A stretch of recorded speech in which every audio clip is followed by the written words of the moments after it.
Hello दोस्तों, नमस्ते, प्रणाम। मैं मीरा नायर अपने यूट्यूब चैनल में सभी दर्शक को प्रणाम करती हूँ। एक देवी पचरा गीत लेके आई हूँ। अच्छा लगे शेयर करना, कमेंट करना, लाइक करना, सब्सक्राइब करना और कमेंट बॉक्स में ज़रूर बताइएगा कैसे लगा। जय माता दी। कवने ही घाटे मैया करई दतुइनिया हो, कवने घाटे ना मैया करैया सननवा हो, कवने घाटे ना मैया करैया सननवा हो, कवने घाटे ना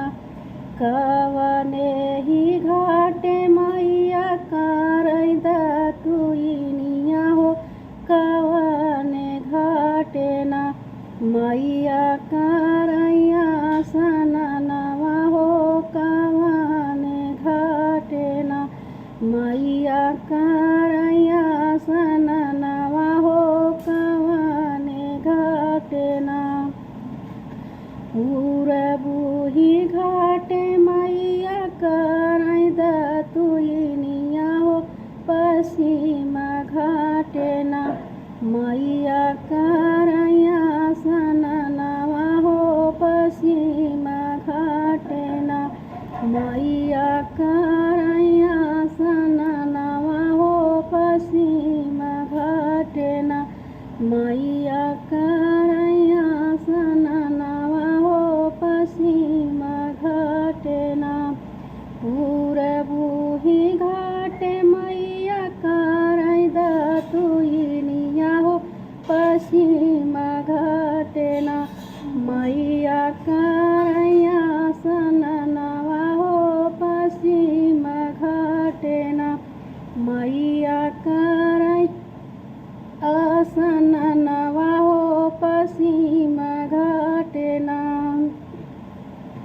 एक डुबकी मारै मैया दूसरी डुबकी मारै हो, तीसर की डुबकी ना माई का टिकावा हेरैले हो, तीसर की डुबकी ना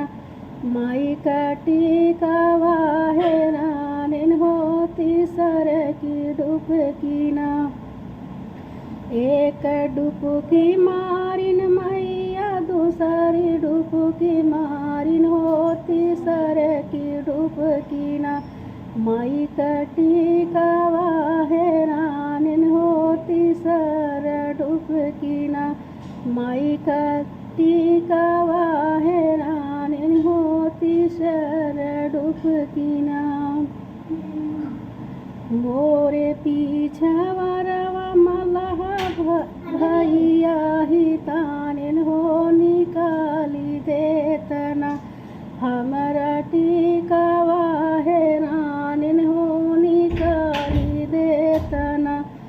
हमरा टिकावा हेरानिन हो, निकाली देतना मोर पीछवरवा मलहा भैया ही तानिन हो, निकाली देतना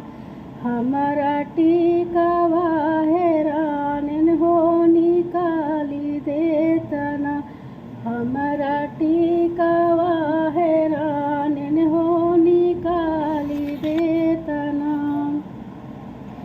एक जाल फेंकै मलहा दुई जाल फेंकै हो, तीसर जाले ना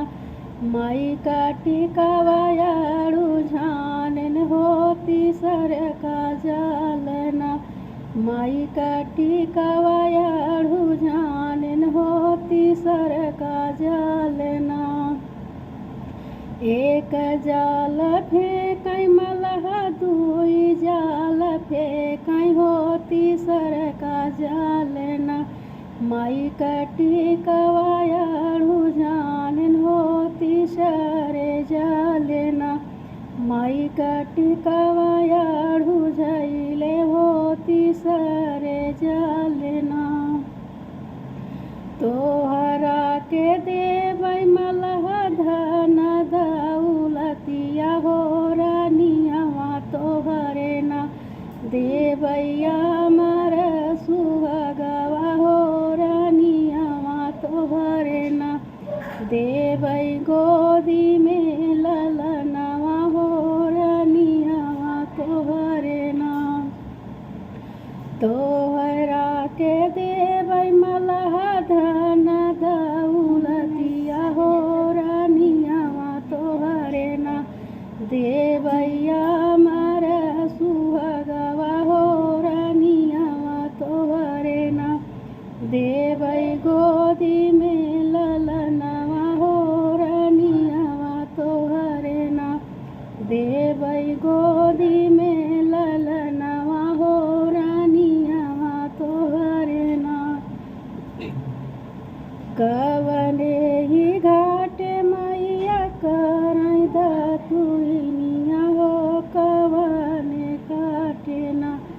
मैया करैया सननवा हो कवने घाटे ना मैया करैया सननवा हो कवने घाटे ना मैया करैया सननवा हो कवने घाटे ना